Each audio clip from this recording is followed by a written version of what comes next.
a blank piece of paper. You all have a blank piece of paper in front of you. On the top of it, I want you to write down what it is that you really, really want to do. If I am the genie in the bottle and I give you one wish, what is it that you want to do? You cannot wish for more wishes. Please don't wish for money because it won't make you any happier. What's the one wish that you would ask for? You don't need any money to do this. You don't need any qualifications to do this. And you don't need anybody to tell you that you can do it. Write down now what it is that you would put on that paper.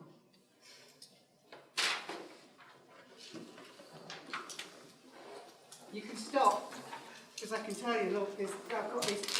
The camera should be this side, but I've got this. Oh my God, I don't know what to write. Your life is a blank piece of paper, and nobody has told you that before. Whatever you write on it can and will come true. But 95% of people cannot do that exercise. 95% of people do not know what it is that they want. No wonder we have 82% of people in a job that they hate. They went into the job and they went into the job for the money. And they've got stuck in the rut and now they can't get out of it, and that rut is getting deeper and deeper. We are not valuing human capital, we are not valuing people's brains. I want you to make sure that from this point on, you are thinking about what you want to do with your future and what you want to do for your future. What legacy do you want to leave? You've been put on the earth for a reason. What is it that you really, really want to do? You only get one chance to make a first impression. So if you're not ready, you can't walk into something. Because before you even know what I am selling, you have made a judgment on me. It's the way you stand, it's the way you look, it's everything. If you're going for a job interview, by the time you've walked from that door to this desk here, the interviewer has already made their mind up. They haven't looked at your CV, you haven't even opened your mouth, but they've decided.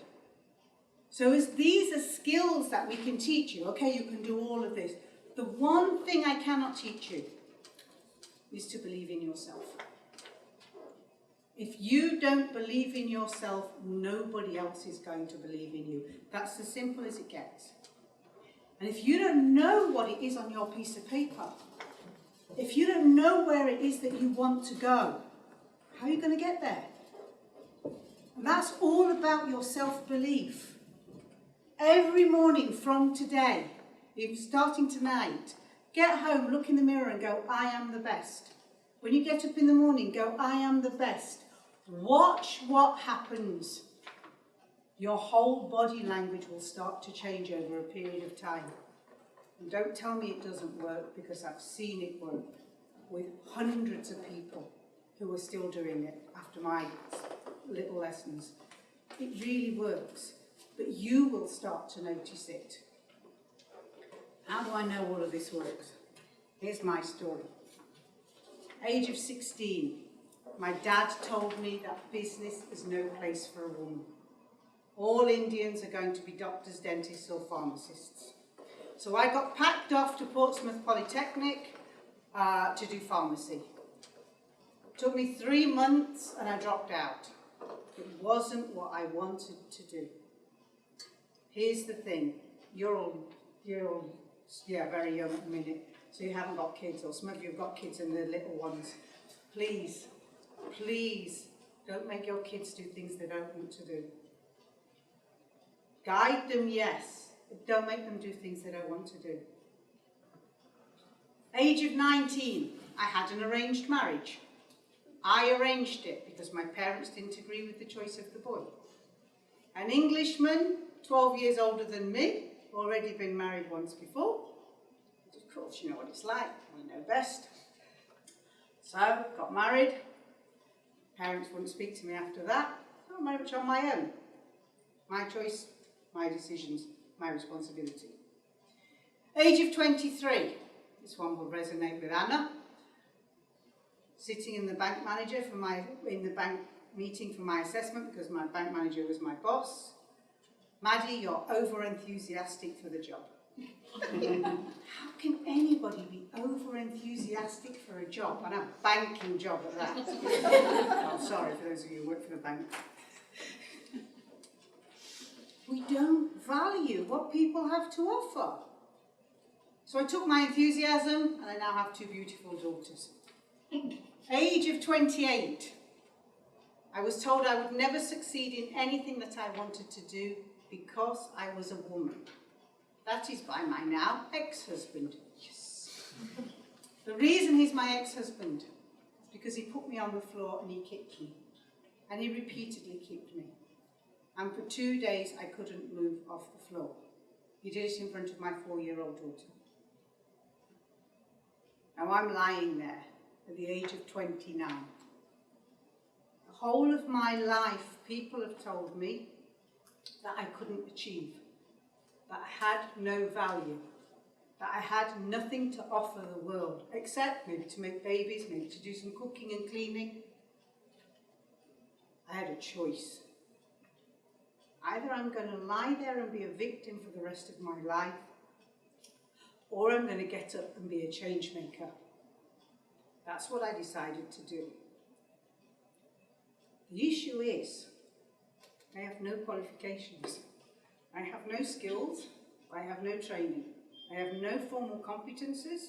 I'm female. I'm Asian. I was in poverty, absolute poverty. I had 50 pence in my purse. What am I going to do? And I started cooking in my kitchen at home just 4 products, 4 samosas, because that was all the things that was in the kitchen that allowed me to make those things. And I went out and I sold those 4 and I came back in with the profit and I made 8. And I went out and I sold those 8 and came back in and made 16. And 32 and 64 and so on, until 8 years later, we were producing 10,000 products a week. We were supplying supermarkets and airlines. We went from my kitchen at home to 2 factories, both in regeneration areas. And we went from just me to 35 staff. All the staff long-term unemployed. Why long-term unemployed? Because like me, society has said that long-term unemployed people don't have any value to society. They were running my factory. They were making us great. As a result, I became Asian Woman of Achievement and I became the UK's best boss. And then what happened? I lost everything. I failed. Royal Bank of Scotland foreclosed on me. It wasn't my fault, as we all say. Never our fault in business, is it? The UK government, some of you may remember an organisation called Business Link. Business Link gives you a business advisor. That business advisor who came to me was fraudulent, a disqualified director, should never have been near any businesses, had a 15-year disqualification order. And as you will now notice, there is no Business Link anymore, and that is because of me. Because not only did they find out my disqualified director was working inside Business Link, they found more in other parts of the country. However, they've never disclosed this, and my investigation report is behind Companies Act, and I'm now an issue of national security. So that I can't take the government to court, and I can't take Business Link to court. However, put that to one side. It's something that's there, and it's something that I can't change. But I put my hand up and I failed. And the reason I'm telling you that I failed is because failure is a learning curve. At least I did what I did. At least I had a go. At least I understood what a difference I could make. 2 factories, both in regeneration areas, creating new products, creating innovation, creating wealth, skilling people, training people. This is the value of entrepreneurs. And for those of you who are Polish in the room, which is all of you, innovation in Poland is the best in Europe. It's creating jobs for Poland. It's creating growth for Poland, which in turn is giving us all benefit across the European Union. This is why I'm a massive advocate for entrepreneurship. So what's your ability to make change now, just having heard my story? You can understand how powerful you are as individuals. Definition of entrepreneurship is not business startup. Definition of entrepreneurship is having an idea and turning an idea into an action. If I give you 1 zloty and you give me 1 zloty, we each have 1 zloty. If I give you 1 idea and you give me 1 idea, we each have 2 ideas. There are 500 million people in the European Union. If each person was allowed to have 1 idea and turn 1 idea into an action, how many jobs could we create? How could we address climate change? How could we make sure that people weren't homeless? How could we make sure that people had good health care, had food? There are 7 billion people on the planet. If each person was allowed to have 1 idea into an action, you know, we could alleviate poverty, we could alleviate hunger, we could ensure that we can be sustainable on this one planet. We are not valuing human capital. We have forgotten to value human brains. This is the thing that you must understand, because it's not the politicians who are going to solve the problems. It's the people. And we must value the people, whatever part of life that they are in. Whether they're unemployed, whether they're in the voluntary sector, whether they're in the public sector, whether they're in the private sector inside companies. Everybody should have the option to do what it is that they want to do and excel at it. So what did I do when I failed? Yep, I started again. I have no choice. Boss of one of the largest credit card companies, he didn't know at the time, but I actually owed him money. Boss of one of the largest credit card companies, who's a friend of mine, said to me, so Maddie, what are you going to do? I don't know. I said, I'm not going back into business. I said, I'll tell you what, I'll come work for you. She says, we don't want you. You'll want my job before the end of the week. You'll start reorganising the whole of the company. We'll have new products. But you will be making sure that we don't make any profit, because you'll be giving the customers what the customers want, not what's good for the bank. Okay, that was it. I didn't need to know any more. That stayed with me. Whatever he said to me, that stayed with me. And a few days later, I packed my bags and picked the kids up. One of my mentors funded it, and I went to India. And I went with a complete open mind. What am I going to do? And I came back and I had no idea what I was going to do. And I came back with a suitcase full of bits and pieces that I picked up in India. And I'm opening the bits and pieces in front of my friends, and my friends go, oh, this is really good stuff, can we buy it from you? 1 suitcase turned into 3 suitcases, 3 suitcases turned into half a container turned into 1 container, and then it ended up being 1 container every 3 months. That was the start of a new business, the Ethnic Trail import-export business. The school where I was a member, and I was a board member, I was on the school governing board, and where my kids went to, said, Maddie, can you come in and talk about entrepreneurship to the kids and tell them about what you're doing and where you came from, what happened to you when you left school, everything else. So I said, yeah, of course I can. Went in, talked to them. Business teacher said to me, Maddie, can we use your model to teach business? Can you teach the business using your thing? So I said, yeah, of course.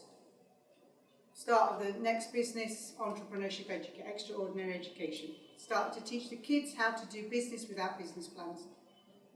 Became a social enterprise because kids were doing it, so we couldn't make profit from the kids.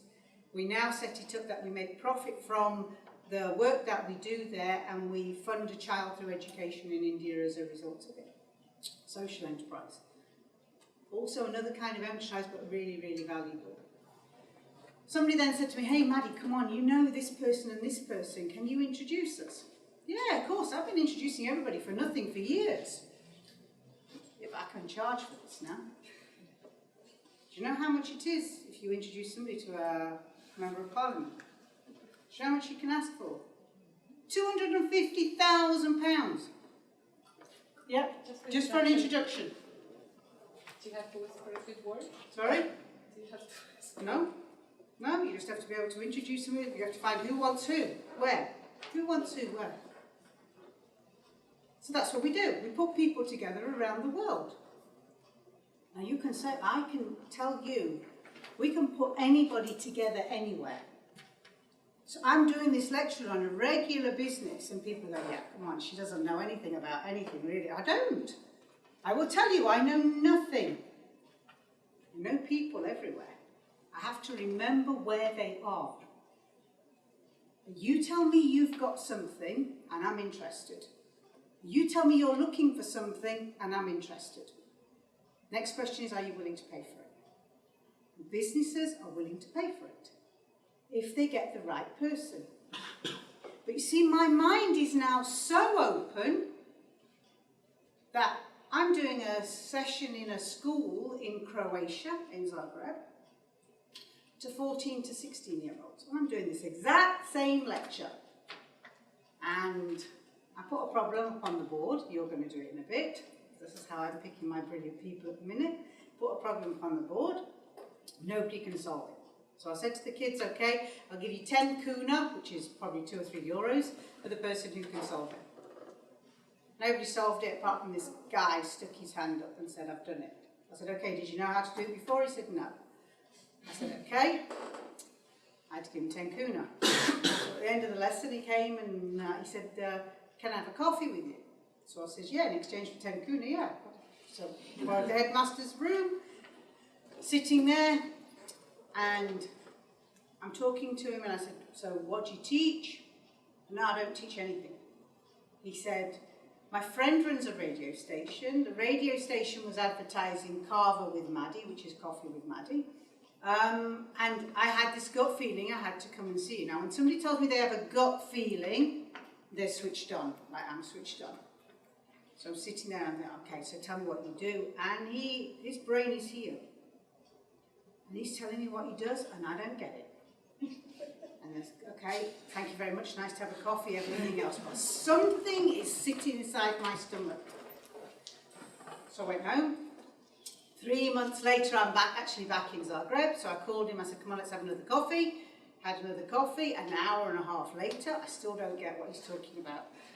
Give me it in simple terms. He gave it me in simple terms, and I got it. I got it, and we sold him a few weeks ago for 1.4 million. 1.4 million, that guy is sitting in one of my classes. I got the second one last week in Romania. The 1.4 million is going to be 2.5 million later on in the year, and then it's going to go to between a 20 and 30 million pound project. The project we've put him into is an industry I used to work in, and I know there's a massive problem, and I've solved the problem. I can't tell you. It's confidential. The issue is, listen. You have one of these. You have two of these, two of these, and two of these. It's about action. And if you are listening, everybody has a problem. And my job is to solve the people's problems. So I'm listening. What problem have they got? How can I solve it? That's how we do business. There are 3 things we don't do. We don't do drugs, we don't do defence and weapons, and we don't do people exploitation. Everything else we will look at and consider. And here's the thing, I know that if I do defence and weapons, the commission is massive. So we work with villages in Pakistan, in Bangladesh, in Afghanistan, these sorts of things, middle of Africa. The money we could earn on the commission is enough to save those villages for 10, 20 years. If it kills one innocent person, that's on my head. So we don't do it. Whatever you do, make sure you remember the principles of what you did and why you started to do it. And never compromise on those principles. We are seeing it so much in business now, where business brands are being destroyed because they are no longer doing business ethically. It's no longer about B2B, business to business, C to B, customer to business. This era is about H to H, human to human. You have got to be trusted, you've got to know what you want to do, and you've got to know where you're going. So today, I'm running the Madi group. Madi stands for Make a Difference Ideas. Everything that we do has to make a difference. That's as simple as it gets.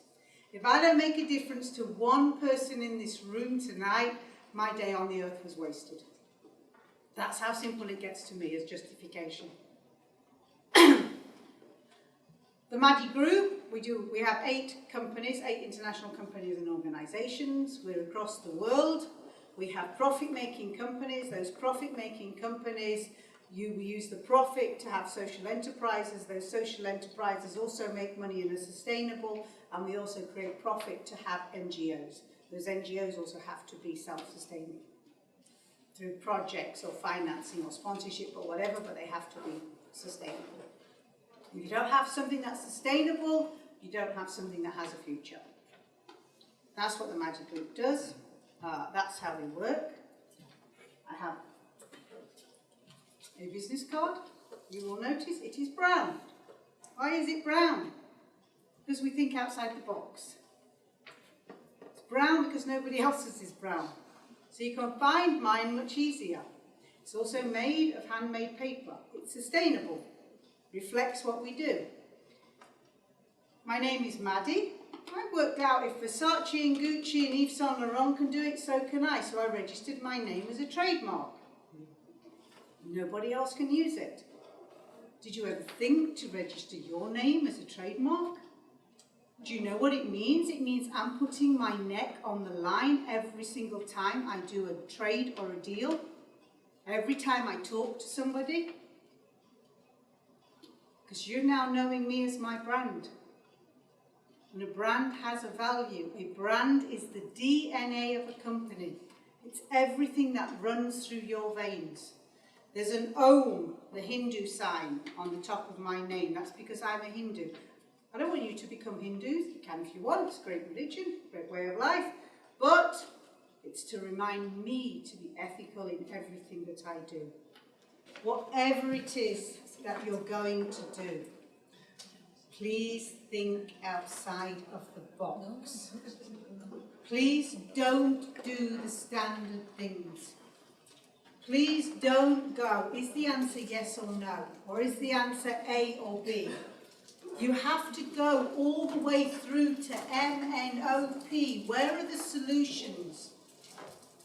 The solutions are not just the simple ones that are staring you in the face. The solutions are really, you've really got to think, you've got to design, you've got to keep putting on the paper and see how wide you can get that piece of paper.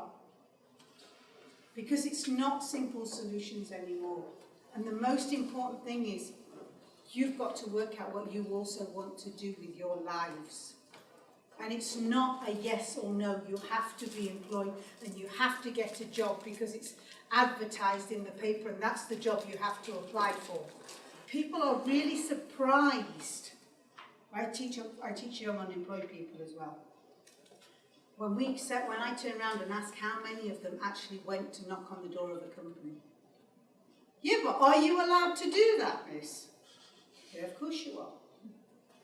We're in the middle of creating company number 9.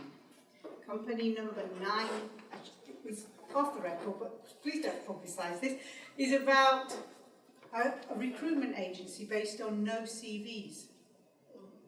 For the past 20 years, I have been employing people without looking at their CVs. We don't employ anybody on a CV. I use it on my gut feeling. I ask the people what it is that they want to do. That's what we're going to do with our recruitment agency. And people have said to me it won't work.